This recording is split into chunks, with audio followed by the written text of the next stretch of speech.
yaitu Prodi Ekonomi Pembangunan. Baiklah, di sini saya akan menjelaskan mengenai tentang bab 6, yaitu dengan tugas video yang mana dosen pengampunya yaitu Dr. Alphonse Satrianto, SMM. Untuk kali ini kita akan membahas mengenai bab 6, yaitu mengenai deret berkala dan peramalan, itu dengan nilai perkiraan yang menunjukkan kondisi mendatang. Di sini akan mengetahui mengenai analisis tren, analisis variasi musim, analisis siklus, menggunakan analisis tren untuk mendapatkan estimasi nilai di masa mendatang, dan pengolahan analisa deret berkala dengan Microsoft Excel. Baiklah, mari kita simak penjelasan mengenai deret berkala dan peramalan. Pengertian deret berkala sendiri yaitu sekumpulan data yang dicatat dalam satu periode waktu. Contohnya yaitu data pemakaian pulsa telepon seluler pelanggan Telkom tahun 2003 sampai 2012. Contohnya banyak yang lain yaitu data pertumbuhan ekonomi, data penjualan PT, dan data produksi padi di setiap tahunnya. Langsung saja kita masuk kepada analisis tren. Apa itu tren? Tren merupakan suatu gerakan kecenderungan naik atau turun dalam jangka panjang yang diperoleh dari rata-rata perubahan dari waktu ke waktu dan nilainya cukup rata atau mulus. Tren data berkala bisa berbentuk tren yang meningkat dan menurun secara mulus. Tren yang meningkat disebut tren positif dan tren menurun disebut tren negatif. Tren menunjukkan perubahan waktu yang relatif panjang dan stabil, yang mana kekuatan yang dapat mempengaruhi tren yaitu perubahan populasi, harga, teknologi, dan produktivitas. Contoh tren positif yaitu tren positif mempunyai kecenderungan nilai ramalan Y aksen meningkat dengan meningkatnya waktu yang bisa disebut X. Persamaan tren positif yaitu Y aksen sama dengan A tambah BX, di mana A konstanta dan B adalah tingkat kecenderungan. Apabila X naik satuan, maka Y aksen akan naik sebesar B satuan. Tren positif mempunyai slope atau gradien atau kemiringan garis yang positif, yaitu dari bawah ke atas. Selanjutnya yaitu berbanding terbalik dengan tren positif, yaitu tren negatif. Tren negatif mempunyai kecenderungan nilai ramalan Y aksen menurun dengan meningkatnya waktu. Persamaan tren negatif yaitu Y aksen sama dengan A kurang BX, yaitu berarti bandingannya dari tren positif tadi, yaitu kalau tren positif yaitu tambah, tren negatif yaitu kurang, yaitu Y aksen sama dengan A kurang BX, yang mana A sama dengan konstanta dan B adalah tingkat kecenderungan. Apabila X naik satuan, maka Y akan turun sebesar B satuan. Tren negatif mempunyai slope gradien atau kemiringan garis yang negatif, yaitu dari atas ke bawah. Contoh tren negatif adalah jumlah orang yang tidak bersekolah. Seiring kesadaran orang Indonesia untuk meraih masa depan yang lebih baik melalui pendidikan, maka jumlah orang yang tidak bersekolah makin menurun. Pada tahun 2002 terdapat 12 juta orang dan pada tahun 2006 jumlahnya tinggal 8 juta orang. Setelah kita mengetahui mengenai tren positif dan negatif, selanjutnya kita akan menjelaskan mengenai metode analisis tren. Metode analisis tren terbagi menjadi 4 metode, yaitu 1. Metode semi rata-rata, 2. metode kuadrat terkecil, ketiga metode tren kuadratis, keempat metode tren eksponensial. Yang pertama yaitu mode semi rata-rata, yang dalam bahasa Inggrisnya yaitu semi-average method. Langkah-langkah dalam memperoleh garis tren metode semi rata-rata yaitu mengelompokkan data menjadi dua bagian. Yang kedua itu menghitung rata-rata, hitung kelompok pertama K1 dan kelompok K2. Yang ketiga yaitu menghitung selisih K2 dikurang K1. Apabila K2 kurang K1 besar dari 0 berarti tren positif. Dan bila K2 kecil dari K1 maka trennya negatif. Yang keempat, nilai perubahan tren B diperoleh dengan cara B sama dengan K2 kurang K1 per tahun dasar 2 kurang tahun dasar 1. Yang kelima yaitu untuk mengetahui besarnya tren selanjutnya, tinggal memasukkan nilai X pada persamaan Y aksen sama dengan A tambah B X yang sudah ada. Yang kedua yaitu metode kuadrat terkecil. Metode kuadrat terkecil ini diperoleh dengan menentukan garis tren yang mempunyai jumlah terkecil dari kuadrat selisih data asli dengan data pada garis tren. Apabila Y menggambarkan data asli dan Y aksen merupakan data tren, maka metode terkecil dirumuskan sigma Y kurang Y aksen per kuadrat. Tren dengan metode terkecil dapat digambarkan pada halaman nilai tren dilambangkan kubus, sedangkan data asli dilambangkan segitiga. Jadi, sehingga kuadrat terkecil merupakan sigma Y kurang Y kuadrat sama dengan sigma gambar segitiga dikurang gambar kubus kuadrat. Perlu diingat bahwa sifat asli dari rata-rata hitung sigma Y kurang Y aksen sama dengan 0, sehingga supaya berarti nilai tersebut dikuadratkan.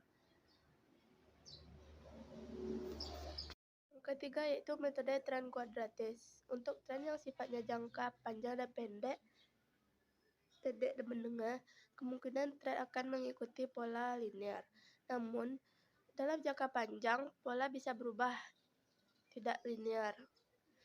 Maka, apabila pola tidak linear dan diduga dengan persamaan linear, hasil ramalannya akan berbeda atau tidak cocok. Salah satu metode yang tidak linear adalah metode kuadratis, yang mana persamaan tren kuadratis dirumuskan dengan Y aksen sama dengan A tambah BX tambah C X kuadrat. Keempat yaitu metode tren eksponensial. Tren eksponensial adalah suatu tren yang mempunyai pangkat atau eksponen dari waktunya, yang mana persamaannya yaitu Y sama dengan A dalam kurung 1 tambah B kuadrat pangkat X. Setelah membahas mengenai analisis tren tadi, selanjutnya kita akan membahas materi selanjutnya yaitu analisis variasi musim. Kalau analisis tren tadi berhubungan dengan jangka panjang dan jangka pendek. Namun, analisis variasi musim ini berhubungan dengan fluktuasi dalam musim-musim tertentu atau tahunan. Variasi musiman menjelaskan fluktuasi dalam satuan bulanan atau triwulan atau semester dalam satu tahun. Contohnya yaitu 3 kasus dapat memperjelas variasi musim bisa terjadi triwulan, bulan, bahkan harian. Variasi musiman perlu mendapatkan perhatian dalam pelamalan dalam rangka menyusun perencanaan jangka pendek. Beberapa metode yang ada pada analisis variasi musim yaitu metode rata-rata sederhana, metode rata-rata dengan tren. Yang ketiga yaitu metode rasio rata-rata bergerak. Yang pertama kita akan membahas mengenai metode rata-rata sederhana. Metode rata-rata sederhana mengasumsikan bahwa pengaruh tren dan siklus yang tidak beraturan tidak besar dan dapat dianggap tidak ada. Indeks musim hanya berdasarkan pada data aktual dan nilai rata-ratanya saja.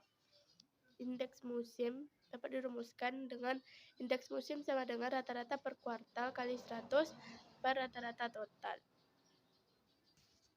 Selanjutnya, metode rata-rata dengan tren. Metode dengan rata-rata dengan tren yaitu metode rata-rata yang disesuaikan dengan tren. Indeks musim pada metode rata-rata dengan tren merupakan perbandingan antara nilai data asli dengan nilai tren. Oleh sebab itu, nilai tren harus diketahui lebih dahulu. Rumusnya yaitu indeks musim sama dengan nilai data asli per nilai tren kali 100.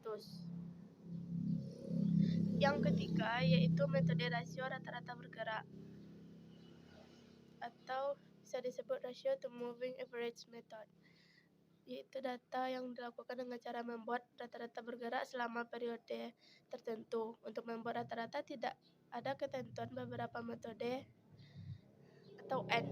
Nilai N bisa 2, 3, 4, atau 12 tergantung pada kondisi pengaruh fluktuasi musiman. Metode rasio rata-rata bergerak dapat dirumuskan sebagai indeks musim sama dengan nilai rasio dikali faktor koreksi, yang mana nilai rasio merupakan data asli atau data rata-rata bergerak, sedangkan faktor koreksi yaitu 100 kali N atau jumlah rata-rata rasio selama N.